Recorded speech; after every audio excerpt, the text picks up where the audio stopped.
안녕하세요. 주동식입니다. 오늘은 그 이른바 양심적 병역 거부라고 그러죠. 이 문제를 어떻게 바라봐야 할 것인가 하는 부분에 대해서 좀 말씀을 드리고자 합니다.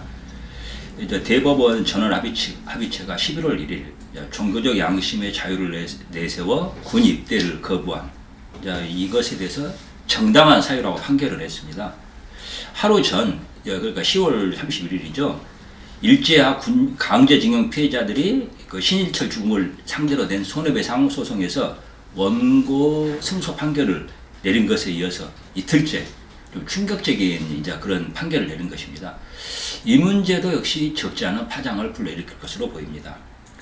우선 이제 당장 떠오르는 의문이 신앙 등 양심을 이유로 병역을 면제받은 자가 나중에라도 그 여호와의 증인 같은 거죠. 그 집단을 떠나거나 또는 이제 병역 거부가 옳다는 신념이 바뀌게 되면은 자진 입대하는 것인가, 또는 국가가 강제로 입대를 시킬 수 있는 것인가, 이 부분이 좀 애매하거든요. 원래 법이라는 게 그 기준이 명확해야 되는데 이건 굉장히 애매한 부분입니다. 사실 이제 좀 신학적인 관점에서도 이 부분을 좀 따지는 분들이 있어요. 여호와의 이제 그 성경적으로 봐도 여호와의 증인의 주장이 별로 좀 근거가 없다는 이야기입니다. 성경에서 살인하지 말라는 계명이 유대 민족에게 내려진 것은 이제 구약 시대 때인데, 그 뒤에도 유대 민족이 십계명을 자기네들의 핵심 이제 어떤 교리로 도구마로 여기면서 살았지만, 그러면서도 그 계명을 지켜야 하기 때문에 군대에 가지 않겠다, 칼을 들지 않겠다, 이런 자는 없었거든요. 적어도 성경에는 그런 기록이 없습니다. 성경에 기록이 없다면 이것은 구약이나 유대계 전승에서도 그런 신념을 인정하지 않는다는 이야기라고 봐야 되거든요. 살인하지 말라는 이제 계명이 살아있던 구약 시대에도 유대 민족은 숱하게 이방 민족들과 전쟁을 했습니다. 방어 전쟁도 했고 심지어는 정복 전쟁도 했어요. 근데 그 과정에서 율법 때문에 무기를 들면 안 된다, 이런 소리는 나온 적이 없거든요. 다윗 같은 경우야 이제 어떤 세속 군주라고 할 수 있기 때문에 말할 것도 없지만, 그 이전에 재정 일치 시대라고 할 수 있던 사사들, 젖지라고 하죠. 판관이라고 하기도 합니다만은, 이 시대에도 마찬가지였습니다. 그러니까 무기 병역에 공무하지 않는다, 이런 것은 원래 구약의 전승하고 전혀 무관한 이야기라는 겁니다.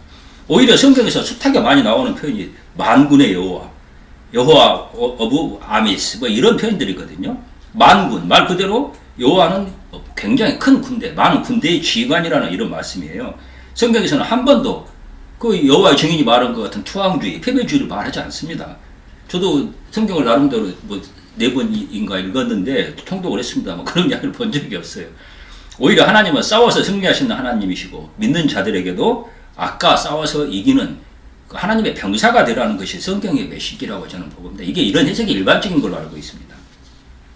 여호와의 증인은 교리로 보자 그러면 구약의 율법주의에 가깝다고 볼 수가 있죠. 그래서 분들이 피를 먹지 마, 수혈도 하지 마라 하는 이야기도 사실은 구약에서 나오는 이야기들인데, 그런데 이렇게 무슨 정작 무기를 들지 마라 하는 부분에서는 구약의 정신과 정반대되는 태도를 취하고 있는 거 아닌가. 그래서 여호와의 증인이 말하는 양심의 자유 때문에 군대 가지 않는다는 이야기는 이 성경의 정신하고도 좀 벗어나고 있다 하는 이야기가 좀 나오고 있습니다.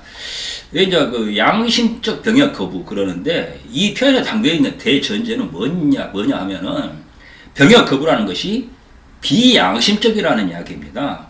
즉, 병역 거부는 본질적으로 비양심적인 행위인데, 특별한 경우에는 양심에 따른 행위일 수도 있다 하는 이제 논리가 깔려있는 거예요. 그런 논리가 아니라 그러면은 병역에 복무하는 게 비양심이다고 이야기 논리가 돼버리죠. 그거 아니라고 그러려면은 이렇게 이야기를 해석을 해야 됩니다. 그렇다면 이제 중요한 것은 어떤 병역 거부가 양심에 따른 행위인가, 또는 그런 특별한 예외인가 판단하는 기준이라고 봐야죠. 그 판단 기준에서 중요한 것은 누구에게나 언제 어디서나 객관적으로 적용할 수 있는 그런 기준이 한다는 겁니다. 법치라는 거 근본적으로 특권과 예외를 인정하면 안 되거든요. 그런데 여호와의 증인이라는 특정한 종교의 교인이라는 거, 신앙인이라는 것 때문에 이런 것을 해야 되는 거, 이거 전혀 그런 법치의 기준에 맞지 않는다고 봐야 됩니다. 우리나라 국민들이 병역 면제를 받기 위해서 특정 종교의 신자가 돼야 됩니까? 그 지금 그 여호와의 증인이 한번 되면 두 번 다시 그 종교에서 빠져나올 수 없어야 한다는 이야기 됩니다. 그 전제가 아니라고 그러면은 당연히 여호와의 증인이 이제 그만두게 되면 병역에 다시 복무를 해야죠. 이미 사실은 좀 심각한 문제가 벌써 뭐 인터넷 같은 데에서 여호와의 증인이 되려면 어떻게 해야 되느냐, 뭐 그 입교하려면 어떻게 해야 되느냐, 그냥 그 문의가 막 폭발적으로 쏟아지고 있다고 그러는데, 한마디로 이제 신앙이라는 게 이게 객관적인 검증 기준이 될 수가 없는 거예요. 그걸 누가 객관적으로 판정할 수가 없다는 겁니다. 이제 그걸 가지고 어떤 그 신문 절차를 거치자, 뭐 판정 절차를 거치자고 그러는데 그것도 웃기는 이야기입니다. 어떻게 판정을 합니까? 실질적으로는 결국 이 문제는 그냥 현역 복무와 대체 복무 사이에서 그냥 개인적인 선택의 문제로 귀결될 거라고 봅니다. 그러니까 자기가 그냥 현역 복무를 할 것이냐, 아니면은 대체 복무를 갈 것이냐. 그럼 여기서 이제 중요한 게 어떤 원칙에 관철되어야 하느냐 하는 그런 문제거든요.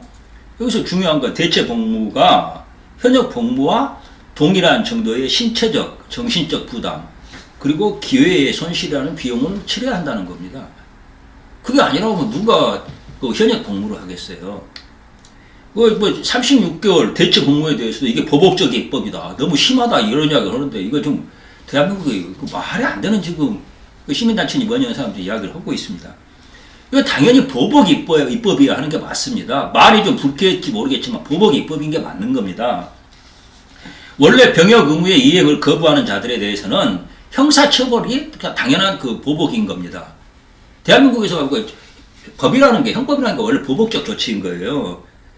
그런 이제 그 병역 거부하는 자들에게는 다른 선택의 기회가 없었지만, 그 형사처벌 외에는 이번에 이제 대법원 판결로 다른 선택도 이제 가능하게 되었다. 그런데 그 다른 선택이라는 것도 그 약간의 형식이 달라졌을 뿐이지 본질은 보복적인 겁니다. 그 다른 선택이라는 게 이제 형사처벌 외에 다른 보복적 조치를 선택할 수 있게 된다는 거죠. 그게 아니라 그러면 역으로 병역 의무를 이행하는 자들에게 국가 권력이 일종의 보복 조치를 하는 셈이라는 겁니다. 아까 말씀드린 것처럼 당연히 병역 의무를 이행하지 않는 게 비양심적이라는 전제가 있어야 되는데, 그 전제가 무너지면 병역 의무를 하는 자들이 비양심적이라는 이야기가 돼버리는 거예요. 결국 그 병역 의무를 이행하지 않는 자들을 국가가 나서서 포상해주는 결과가 되는 겁니다. 이게 말이 되겠어요?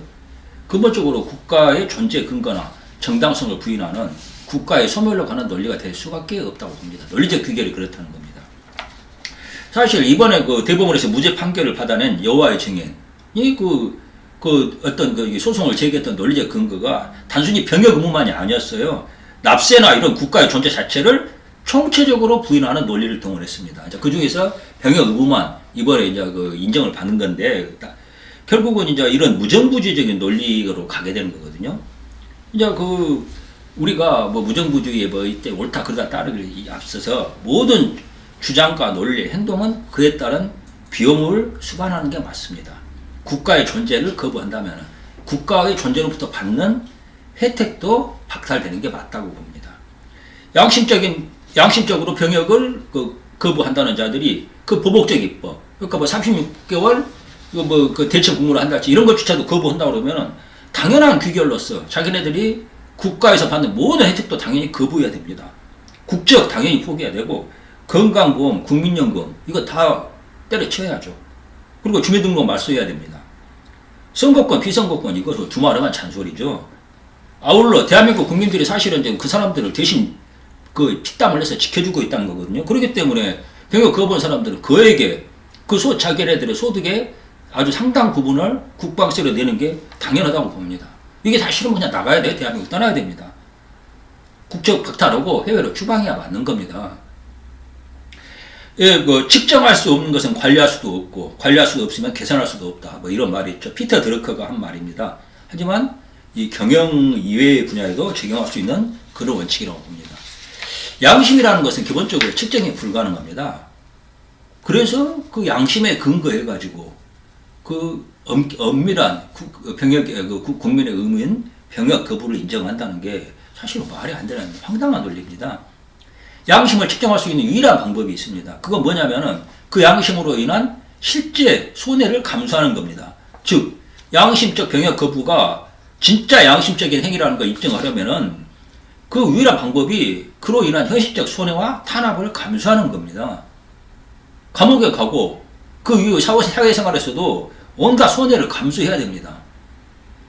엄밀히 말해서 공직과 나가는 건 아예 포기해야 되고요. 뭐 이런 게 바로 신학적 결단으로 양심을 구사하는 데 따른 실제적인 그 불이익을 감수하는 거고, 그 양심이 진짜 양심이다 인정할 수 있는 유일한 근거거든요. 이게 양심을 입증하는 유일한 방법인데, 양심적 병역 거부를 합법화한다면서 정작 그 양심을 측정할 수 있는 유일한 방법을 없애버리는 그런 판결이 됐습니다. 그러니까 자기 모순익이 된다는 거죠. 예, 또 대한민국의 정체성 문제에 대해서도 좀 이 문제는 좀 고민할 필요가 있어요. 그 대한민국의 정체성은 이제 내적으로 헌법이나 이런 것에 의해서 규정되기도 하지만 대외 관계에 있어서도 많이 규정이 됩니다. 한미일 동맹, 협력 관계가 대한민국의 정체성을 구성하는 매우 중요한 요소라고 봐야 되거든요. 대법원은 이 정체성을 무너뜨렸습니다.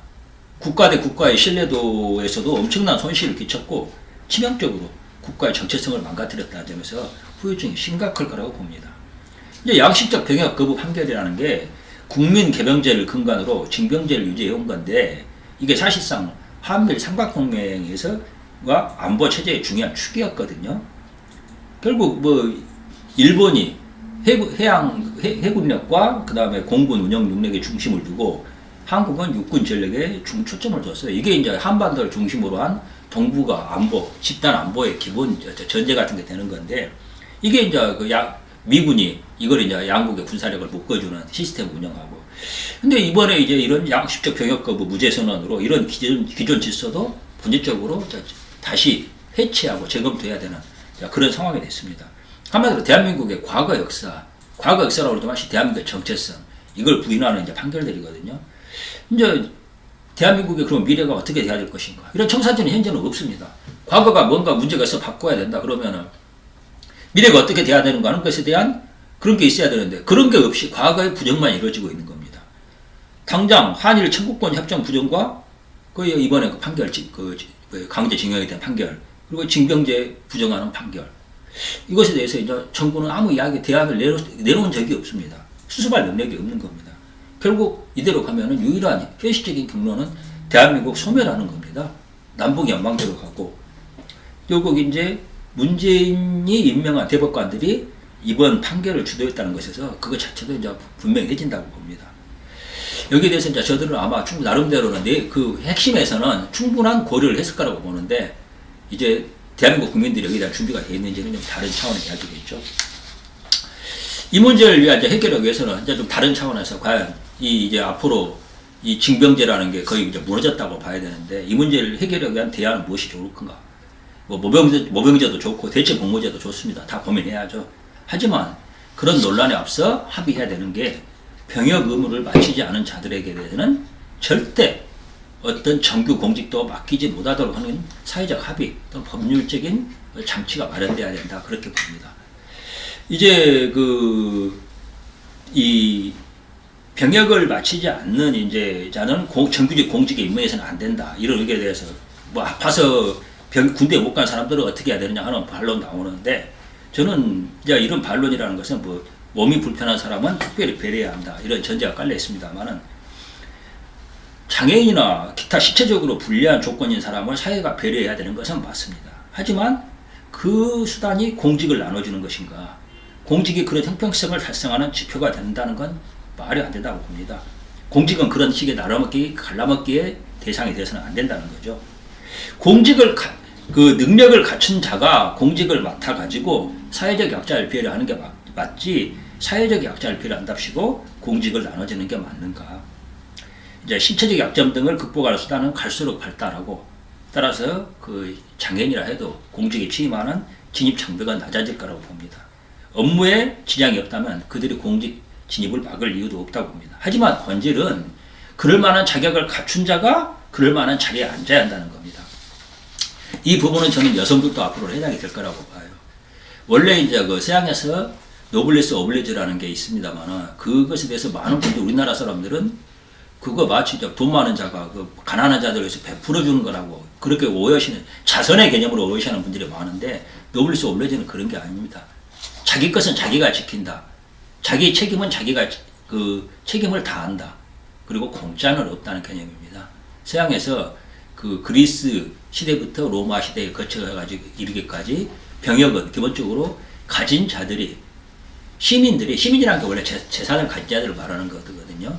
가진 자들이 자신의 것을 지키기 위해서 자신이 스스로 자신의 힘으로 무장하고 그래서 그 공동체를 지키는 데 나선다는 게 노블리스 오블리주의 개념의 핵심입니다. 그래서 서양에서는 원래 노예나 프롤레타리아 재산이 없는 자들은 군인이 되고 싶어도 될 수가 없었습니다.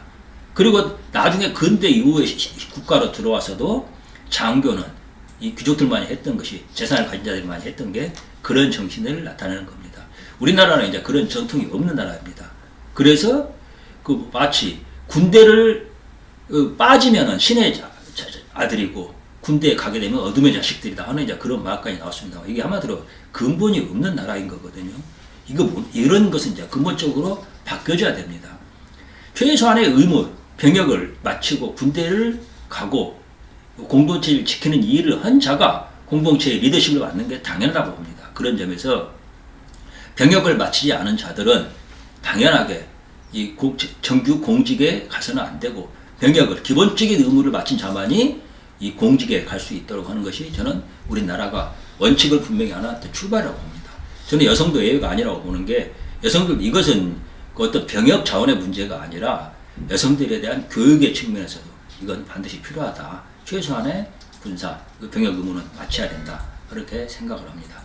이번에 이제 그 양심적 병역 거부란 문제는 굉장히 우리 사회의 여러 가지 문제, 예민한 이슈를 건드리고 있습니다. 하지만 이 문제는 원칙에서 돌아보고 원칙적으로 대응하는 게 맞다고 봅니다. 그래야 한국에서 무너지고 있는 국가적 기본이 올바로 세워지는 계기가 되지 않을까 생각해 봤습니다. 감사합니다.